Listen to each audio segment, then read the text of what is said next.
കോൺഗ്രസിൽ ജെബി മേത്തറുടെ വളർച്ച വളരെ വേഗത്തിലാണ് നടന്നിരിക്കുന്നത്.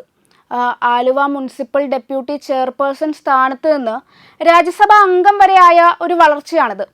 യൂത്ത് കോൺഗ്രസിലും അതുപോലെ തന്നെ കോൺഗ്രസിലും വിവിധ പദവികൾ വഹിച്ച ജെബി നിലവിലെ മഹിളാ കോൺഗ്രസ് സംസ്ഥാന പ്രസിഡന്റ് കൂടിയാണ്.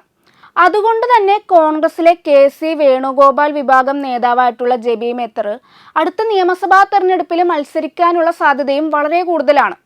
രാജ്യസഭാ അംഗങ്ങളുടെ കാലാവധി 6 വർഷം വരെ ആയതിനാൽ ജെബി മേത്തർക്ക് 2028 ഏപ്രിൽ വരെ കാലാവധി ബാക്കിയുണ്ടെങ്കിലും ഇതൊന്നും തന്നെ ഇവർക്ക് കേരളത്തിൽ മത്സരിക്കാൻ തടസ്സമില്ലെന്നതാണ് മറ്റൊരു യാഥാർത്ഥ്യം. UDFന് ഭരണം ലഭിച്ചാൽ വനിതാ മന്ത്രിയാകാനുള്ള സാധ്യത മുൻനിർത്തിയാണ് ജെബിയെ നിയമസഭയിലേക്ക് മത്സരിപ്പിക്കാൻ കെ.സി. വിഭാഗം ഒരുങ്ങുന്നത്.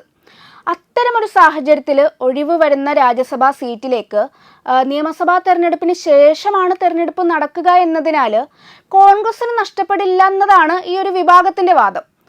നിലവിൽ യൂത്ത് കോൺഗ്രസ് സംസ്ഥാന പ്രസിഡന്റും അതുപോലെ തന്നെ വർക്കിംഗ് പ്രസിഡന്റും മാത്രമല്ല, ഈ KSU സംസ്ഥാന പ്രസിഡന്റ് പോലും കെ.സി. വിഭാഗത്തിൽപ്പെട്ടവരാണ്. ഈ പോഷക സംഘടനാ നേതാക്കൾ എന്ന നിലയിൽ ഇവർക്കും നിയമസഭയിൽ സീറ്റ് ഉറപ്പാക്കുന്നത് കെ.സി. വിഭാഗത്തിനാണ് കരുത്ത് പകരുക. ഈ പട്ടികയിലേക്കാണ് ഇപ്പോഴും മഹിളാ കോൺഗ്രസ് അധ്യക്ഷയായിട്ടുള്ള ജെബി മേത്തറും കടന്നു വന്നിരിക്കുന്നത്. കാര്യങ്ങൾ ഇപ്പോൾ എന്തൊക്കെ തന്നെയായാലും ഇത്തരമൊരു നീക്കത്തെ കോൺഗ്രസിലെ AI ഗ്രൂപ്പുകൾ വളരെ ഗൗരവത്തോടെയാണ് കാണുന്നത്. വീതം വെപ്പിൽ ഒരു വിട്ടുവീഴ്ചയും വേണ്ടെന്നതാണ് ഈ ഗ്രൂപ്പുകൾക്കിടയിൽ ഒരു പൊതുധാരണ. യൂത്ത് കോൺഗ്രസ് പ്രസിഡന്റ് സ്ഥാനത്ത് നിന്ന് തഴഞ്ഞ അബിൻ വർക്കിക്ക് ഇത്തവണ ഉറപ്പായും സീറ്റ് നൽകണമെന്നതാണ് രമേശ് ചെന്നിത്തലയുടെ ആവശ്യം. ഇക്കാര്യത്തിൽ ഒരു വിട്ടുവീഴ്ചയും ഉണ്ടാകില്ലെന്നാണ് ഗ്രൂപ്പ് നേതാക്കൾക്ക് ചെന്നിത്തല നൽകിയിരിക്കുന്ന ഒരു ഉറപ്പ്.